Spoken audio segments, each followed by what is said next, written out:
Very cutesy ang anik-anik trend na sinasabayan din ngayon ng blooms o mga tagahanga ng BINI. Sabi nila na inspire sila sa BINI member na si Maloy. Alamin natin kung ano naman ang reaksyon dito ni Maloy. Cuteness overload ang hatid ng isang netizen na may outfit na hango sa music video na Salamin-Salamin ng aming grupong BINI. Umani na ng million views ang TikTok video ni Bayan Patroller MJ Felicia.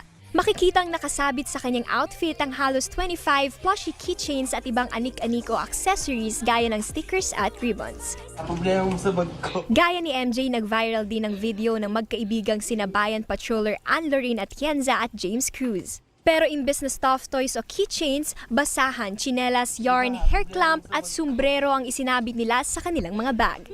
Kahit plancha, hindi nila pinalampas. Na-inspire silang gawin ito matapos mapanood ang video ni BINI Maloy. Masaya naman si Maloy na naka-inspire siya sa anik-anik trend.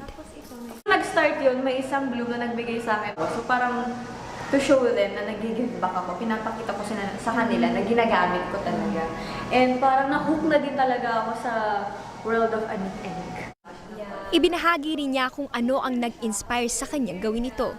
Na-inspire ako sa random people na na-meet ko, random people na nakikita ko online. Since ako na very extra na tao na gusto ko lagi, parang gusto ko na overboard. Parang gusto ko lagi may something weird sa sarili ko. So, siguro napili ko nga na parang matinik-anik, ganyan.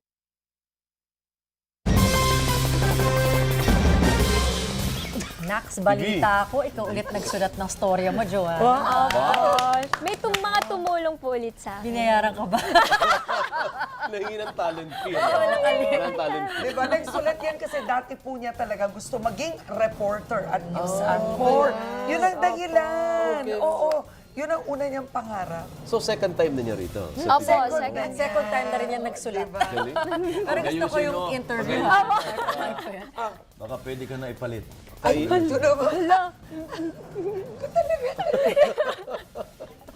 Ate B, may tanong ka. Pero nag-i-interview ka doon. Ano feeling na ikaw nag-i-interview? Oo. Kay Ate Maloy po, nung una po nagtatawanan lang po kami kasi di kami sanay sa ganon. Pero pag pala ginagawa mo talaga yung passion mo, parang kikilabutan ka talaga. Yeah. Sarap ng tanong, no? Opo, masarap Mas mahirap magtanong. sumagot ba? True, opo. Yeah. Totoo po yun.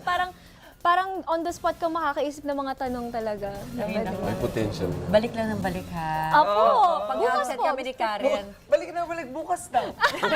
Sino absent sa atin? Kabayan. Balik eh, may pinakain ba niyo yung tao?